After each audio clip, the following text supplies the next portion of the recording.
Salut à tous, c'est Gabriel pour Fond Android, j'espère que vous allez bien, c'est un plaisir de vous retrouver aujourd'hui pour vous parler du OnePlus X qui est le nouveau smartphone de la marque chinoise. Après un OnePlus 2 haut de gamme, ce OnePlus X se veut milieu de gamme, mais il mise énormément sur son design avec des finitions en verre et en métal. Il a également un excellent rapport qualité-prix, on voit tout de suite ensemble ce qu'il vaut. On commence avec le design de ce OnePlus X qui est sûrement un de ses plus gros atouts. On a un écran de 5 pouces avec des bordures plutôt fines, ce qui nous permet de le tenir à une main facilement. Donc c'est un téléphone qui est relativement compact. Sur la partie haute, la caméra avant de 8 mégapixels, le haut-parleur pour les appels et ici les capteurs de luminosité et de proximité. Juste en dessous de l'écran, 3 touches tactiles. Donc ces 3 touches correspondent à la touche accueil, la touche multitâche juste ici et la touche retour à gauche. Donc pas de distinction entre la touche multitâche et la touche retour, ce qui peut être un petit peu gênant. Ils ne sont pas non plus rétroéclairés. Le dos de l'appareil est lui entièrement en verre.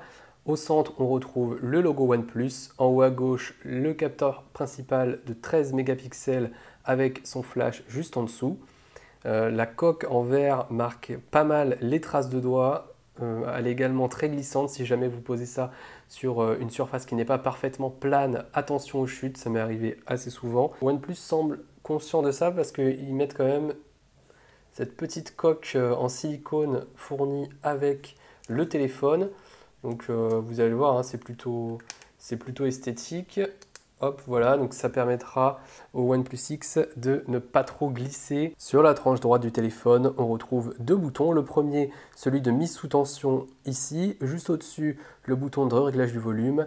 Et là, la trappe qui permet de loger soit deux cartes SIM, soit une carte SIM et une carte micro SD pour étendre la mémoire de stockage jusqu'à 128 Go, car il faut savoir que ce OnePlus X de base embarque seulement 16 Go de stockage. La tranche gauche, elle, comprend un petit bouton ici que vous pouvez paramétrer sur 3 positions, donc au milieu, au-dessus et en dessous. À chaque fois que je le fais, il y a une petite vibration qui s'enclenche.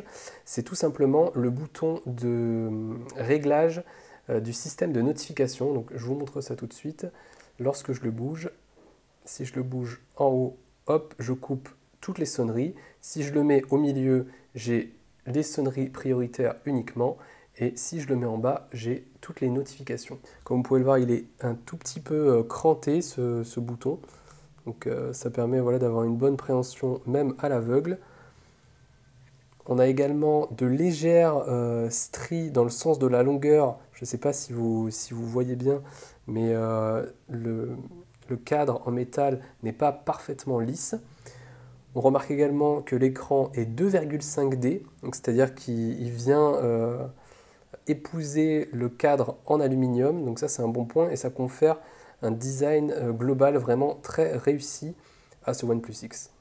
Sur la partie inférieure, une prise micro USB 2.0, deux grilles juste ici pour le haut-parleur, mais il faut savoir que le son mono ne sort que de cette grille, donc là c'est vraiment pour la symétrie du design. Les petites bandes ici en plastique pour mieux capter le réseau. Au-dessus, la prise casque 3,5 mm et un petit micro pour la réduction du bruit. Et toujours ces deux petites bandes. On continue avec l'interface du OnePlus X qui tourne sous Android 5.1.1 Lollipop avec la dernière version d'OxygenOS. C'est une ROM qui est très proche d'Android stock. Donc sans surprise, il y a très peu d'applications qui sont préinstallées. Donc ça c'est un bon point. En revanche, lorsque vous allez dans les paramètres, vous allez voir que OnePlus avec OxygenOS ajoute beaucoup de fonctionnalités qu'on retrouvait d'ailleurs déjà sur le OnePlus 2 et qui sont encore présentes. Donc vous allez dans les paramètres, vous allez dans personnalisation et on retrouve par exemple le mode sombre qui va modifier l'apparence de tout le système. Lorsque vous l'activez, vous allez le voir, voilà, le mode sombre c'est simplement un écran noir à la place de l'écran blanc. Le plus gros avantage, c'est que comme le OnePlus X est équipé d'un écran AMOLED, les noirs sont des pixels éteints, donc ça va vous permettre d'économiser énormément l'autonomie et la batterie de ce OnePlus X, donc c'est le principal avantage de ce mode sombre. Après, il y en a qui l'aimeront peut-être pour son côté esthétique. On poursuit avec une autre fonctionnalité qui concerne cette fois les boutons. Donc vous allez pouvoir, en vous rendant dans les paramètres et dans le menu boutons, activer la barre de navigation de l'écran. Donc vous voyez, c'est assez simple. Lorsque j'appuie, juste en dessous, là, j'ai les boutons tactiles qui s'affichent. On peut également permuter les boutons. Là, je ne sais pas, hop, si vous venez de voir, le bouton multitâche et le bouton retour peuvent s'inverser. Ou encore, toujours activer le bouton accueil, c'est-à-dire que ça va laisser le bouton matériel accueil activé, même lorsque les touches de l'écran sont également activées. Donc là, si j'appuie, il ne se passe rien. Si je veux toujours, tout de même le garder activé, hop, j'appuie dessus et ça revient à l'accueil.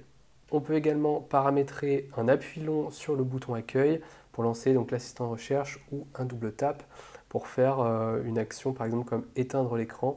Donc là, si je l'active et que j'appuie 2 fois sur le bouton central, ça va éteindre complètement l'écran. On va maintenant dans les gestes. Comme vous pouvez le voir, il y a plusieurs options avec notamment le double tapotage pour réveiller l'écran, mais également la possibilité d'ouvrir l'application appareil photo en dessinant un O, la lampe torche en dessinant un V, ou encore en contrôlant la musique en avançant et en reculant les sons que vous écoutez en dessinant une flèche. Donc je vous montre rapidement, là j'ai activé le tapotage, le double tapotage et l'ouverture de l'appareil photo. Donc ça se fait depuis l'écran éteint, donc c'est très pratique. Vous tapez 2 fois, ça active l'écran, vous dessinez un O et ça vous ouvre directement l'application photo. Voilà. Une chose que vous ne pouvez pas voir, c'est qu'il y a un retour, une vibration en fait, lorsque le mouvement est bien pris en compte. Une autre option intéressante pour la personnalisation d'OxygenOS, c'est la possibilité de changer la couleur de la lettre de notification. Donc là, vous voyez, lorsque la batterie est pleine, pour les notifs classiques, c'est en vert. Pour la batterie faible, c'est en rouge. Et pour la batterie en cours de charge, j'ai choisi de mettre du orange. Donc c'est assez simple à faire et c'est plutôt pratique. Ça vous permettra de savoir ce qui se passe sur votre téléphone sans avoir forcément à l'allumer car vous aurez très bien personnalisé les LED de notification. Un mot sur les performances de ce OnePlus X qui embarque un processeur Qualcomm Snapdragon 801 avec 3 Go de RAM. Donc OnePlus a fait le choix en fait sur son milieu de gamme plutôt que d'insérer un Snapdragon 615 comme c'est le cas sur la plupart des milieux de gamme de cette année, a choisi de mettre un 801 qui est présent notamment sur pas mal de téléphones haut de gamme de l'année dernière, de 2014, avec donc 3 Go de RAM. Ça donne des performances qui sont vraiment très bonnes au quotidien, il n'y aura aucun souci. Pour les jeux, ça montre un petit peu ses limites tout de même. On a quelques saccades sur les jeux gourmands comme Real Racing 3 par exemple. Après, voilà, vous pouvez jouer à la plupart des jeux du Play Store, mais ça reste un téléphone milieu de gamme, ne vous attendez pas à des performances incroyables. Après, si vous ne jouez pas, sincèrement, ce OnePlus sera à même de tout exécuter vraiment très rapidement. Un mot sur l'écran 5 pouces qui embarque une technologie AMOLED avec une définition Full HD, donc c'est largement suffisant pour avoir une bonne finesse d'affichage. Pour ce qui est de la technologie AMOLED, ça vous permet notamment d'économiser pas mal d'énergie lorsque vous êtes en mode sombre, car les pixels noirs sont des pixels éteints. Pour ce qui est de la justesse des couleurs, c'est pas vraiment ça, elles sont tout de même assez vives. Les noirs en revanche sont très profonds, comme on pouvait s'y attendre sur l'AMOLED. Les blancs sont bons lorsque vous regardez le téléphone de face, mais ont une mauvaise tendance à tirer vers le bleu lorsque vous penchez le téléphone, comme vous pouvez le voir ici. L'appareil photo du OnePlus X s'en sort plutôt bien. C'est un capteur ISOCELL de 13 mégapixels qui est embarqué. Un petit tour sur l'application qui est vraiment très simpliste. Un mouvement comme ça sur la gauche vous affiche les différentes options, donc le mode accéléré, le mode ralenti, le mode photo classique, le mode vidéo et le mode panorama. Les seuls paramètres auxquels vous avez accès, c'est la résolution, donc ici en 12,4 mégapixels si vous voulez un format 4 tiers. Vous pouvez enregistrer l'emplacement, activer ou non le son de l'obturateur et mettre la grille. Donc l'application est vraiment très simple d'utilisation. On a également la possibilité ici de régler la mise au point et l'exposition.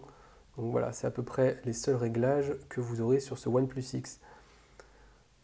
Un mouvement sur la droite vous permet d'accéder à vos photos, à savoir qu'il n'y a pas d'application galerie par défaut, donc il faudra en télécharger une ou alors passer directement par l'application photo. Le capteur est plutôt bon lorsque vous êtes dans de bonnes conditions de luminosité. En revanche, c'est pas toujours simple de faire la mise au point au bon endroit. Ça peut rendre vos photos très claires ou très sombres selon l'endroit où vous faites la mise au point. Donc ça, c'est vrai que c'est un de ses défauts. C'est quelque chose qui est à maîtriser. C'est pas le capteur le plus intuitif, on va dire. Après, voilà, comme vous pouvez le voir ici et comme vous le retrouverez sur mon test complet, la qualité des photos est au rendez-vous. Lorsque vous êtes dans des bonnes conditions de luminosité, les photos de nuit sont en revanche beaucoup moins bonnes. C'est un capteur qui, pour du milieu de gamme, s'en sort, je trouve, plutôt bien. On termine sur l'autonomie de ce OnePlus X qui a une batterie de 2525 mAh qui va vous permettre de tenir vraiment une journée dans un usage classique, je dirais. Si jamais vous en avez un usage intensif, vous pourrez peut-être arriver au bout assez rapidement. Donc si jamais vous avez des longues journées et que vous utilisez énormément votre smartphone, c'est vrai que ce OnePlus X n'est peut-être pas le plus indiqué. Donc c'est une autonomie que je qualifierais de moyenne, sur la tranche basse tout de même. Donc c'est un peu dommage, on sent qu'il y a un manque d'optimisation de l'interface d'OxygenOS et la batterie n'est pas non plus gigantesque. Donc à vous ensuite de faire attention évidemment avec votre connexion réseau, avec la luminosité de l'écran pour ne pas trop consommer d'énergie. Pour ce qui est de la gestion de la batterie, bah, c'est simple, hein. Il y a uniquement le mode d'économie d'énergie classique déjà présent sur Android Stock. Voilà, vous l'activez, vous avez la petite interface orange qui va vous dire que certaines données sont restreintes afin d'économiser au mieux votre batterie. Pour conclure, je dirais que le OnePlus X est un bon smartphone milieu de gamme qui s'adresse à ceux qui aiment les interfaces épurées avec tout de même beaucoup de fonctionnalités d'OxygenOS. On a également un design qui est extrêmement réussi pour cette gamme de téléphones.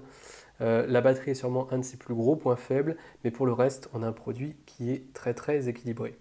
Merci à tous d'avoir regardé cette vidéo, j'espère qu'elle vous a plu. N'hésitez pas à la liker, à la partager ou à la commenter. Abonnez-vous également à la chaîne YouTube de Follandroid si vous voulez voir les vidéos suivantes. Merci à tous et on se retrouve très vite sur Follandroid.